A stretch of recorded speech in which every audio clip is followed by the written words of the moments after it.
Bonjour à tous et bienvenue dans l'interview de la semaine. J'ai le plaisir de recevoir Cynthia Gasté, qui est photographe professionnelle sur Biganos et qui intervient dans l'ensemble de la région. Cynthia, bonjour. Bonjour, enchantée. Enchanté également. Bienvenue sur le plateau d'Actu Bassin TV. Merci de me recevoir. Avec plaisir. Alors, vous êtes donc photographe professionnel. Oui. Dans quel type de thème, thématique, dans quel secteur intervenez-vous dans le monde de la photo? Alors, je photographie tout ce qui est à sourire. Donc, les enfants, les nouveau-nés, ils font quand même des sourires même si on ne s'y attend pas. Ouais. Les plus grands enfants, donc les ados, les adultes, donc tout ce qui est mariage, grossesse D'accord. et baptême. Dans l'ensemble de la région. Exactement. D'accord. Et sur le secteur langonais aussi. Ouais. Pour les nouveau-nés, vous intervenez en clinique, en milieu hospitalier Pas ou... du tout. Pas du tout, Donc, d'accord. j'ai mon studio qui est directement à Biganos, donc Ouais. j'accueille toutes les personnes qui D'accord. veulent Il se situe où votre studio? Rue Jean-Bois. Rue Jean-Bois, à Pas loin de la Biganos. Poste. D'accord.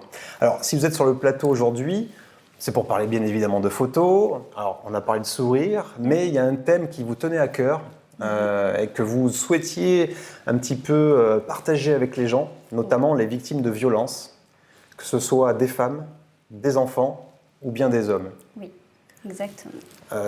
Comment ça s'est présenté à vous, cette thématique qui n'est pas facile à mettre en image? Ah oui, c'est pas du tout facile. En fait, c'était une collaboration avec une jeune femme de 23 ans qui voulait aborder également ce thème. Qui était battue? Pas du tout. Pas du tout, Pas d'accord. du tout, mais juste qui était très sensible à ça. Ouais. Donc, elle m'a demandé un partenariat. Donc, forcément, ce qui m'a touchée énormément. Donc, j'ai dit oui. Donc, j'ai demandé à mon mari et les enfants de mon mari de nous aider à tout ça. Ouais. Et on a fait appel à une maquilleuse professionnelle pour justement faire les bleus, le sang et tout ça, D'accord. pour avoir un résultat plus que réel. Elle avait des bases de comédie, ce modèle-là, ou pas Alors, du la tout? modèle, oui. Elle Voilà. fait des études apparemment de comédie. Ouais. Donc, c'était assez impressionnant à voir. Ouais. Mais sinon, mon mari et les enfants ne sont pas du tout comédiens. D'accord. Donc le but, on a bien compris, c'était de sensibiliser ces personnes-là, enfin l'ensemble de la population, notamment sur ces victimes-là, sur ces actes de violence. Vous souhaitez, comment dire, réunifier les gens pour qu'ils puissent communiquer et lancer des appels au secours quand il y a besoin, quand il y a lieu ou pas? Oui, voilà, exactement. Je voulais que toutes les victimes, que ce soit hommes, femmes et enfants, puissent crier au secours dès qu'ils en ont besoin, dès qu'ils en ont envie, surtout quand ils en ont le courage, pour qu'ils sachent qu'ils ne sont pas seuls. Qu'une personne qui sourit est peut-être une enfant ou Ouais. un homme ou une femme battue.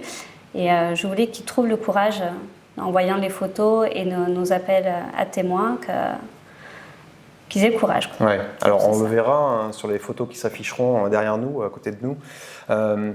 Des choses ont été faites sur le plan national, sur le plan local, notamment avec Madame la députée Sophie Panonacle, qui avait justement pendant le confinement permis à ces femmes battues de pouvoir crier au secours. On retrouvait ces numéros verts dans les centres commerciaux, les supermarchés. On le sait, on sait qu'il y en a énormément. Et on sait aussi que malheureusement, eh bien, elles ne dénoncent pas souvent leurs agresseurs. Ouais. Alors je parle pour les femmes, mais ça va aussi pour les enfants et les hommes. Donc c'est pour ça aussi que vous aviez la volonté de mettre l'accent là-dessus, de vraiment leur dire Ouais. il faut le dire, il faut le... Il faut le faire. Il y a des gens Même qui sont là pour vous aider. Oui, voilà, exactement. Même si on est témoin, c'est dur de dénoncer une violence. Donc, je prends un exemple. J'ai une copine qui se fait battre par son mari. Si je la dénonce, elle va m'en vouloir, Oui, forcément. Et en fait, je préfère sauver la vie de ma copine plutôt que de perdre et une qu'elle amitié. vous en veuille plutôt que... Exactement. voilà. Je préfère lui sauver la vie Ouais. plutôt qu'elle se retrouve morte, tuée par son conjoint. Vous la perdez pour la garder en vie. Exactement. C'est un beau sacrifice, c'est sûr. Oui, mais c'est comme ça que je vois les choses. D'accord. Alors on parle beaucoup des femmes, il y a également des hommes. Il y a aussi un gros problème au niveau des enfants, notamment au sein des écoles primaires, collèges. Exactement. Ouais. Il faut savoir que sur les chiffres de 2019, il y a 7000 élèves qui sont battus. Donc 14% en primaire, 10% au collège et seulement 4% au lycée.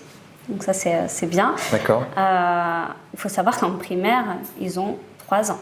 3 ans à 6 ans, qui sont déjà des victimes. Ouais. Donc c'est là où j'ai voulu passer vraiment un coup de gueule pour leur dire stop, c'est des bébés, il faut les protéger. Oui. Oui, là on parle vraiment de harcèlement, alors moral et Exactement. physique, avec des enfants donc, âgés dès l'école primaire, voire même un petit peu avant. C'est ça. Cette violence qui se banalise, généralise. Ouais. Donc très compliqué d'intervenir. C'est ça. Vous avez une volonté derrière tout ça peut-être, de vous déplacer sur les établissements scolaires ou, J'y pense. Je pense qu'on devrait aller vers les écoles primaires et surtout les collèges. Là où aussi les collégiens sont assez tendus les uns envers les autres. Ouais. C'est là où on apprend justement à se connaître, où en général on n'est pas très gentil avec les autres. Ouais. Donc je pense qu'il y a une bonne action à faire. D'accord. Donc, en allant les voir et à faire un type de prévention. on va Ouais, dire. bien sûr. En tout cas, bravo. Merci. C'est courageux pour une photographe de se lancer dans ce thème-là. Et puis, écoutez, on reste connecté à vous, on vous suivra, et puis en espérant que ce geste porte ses fruits derrière, Oui. en sensibilisant un maximum de personnes. Oui. Puis merci à vous surtout de nous aider justement à mettre en lumière ce problème-là. C'est la moindre des choses. Merci, à bientôt. Merci. Au revoir.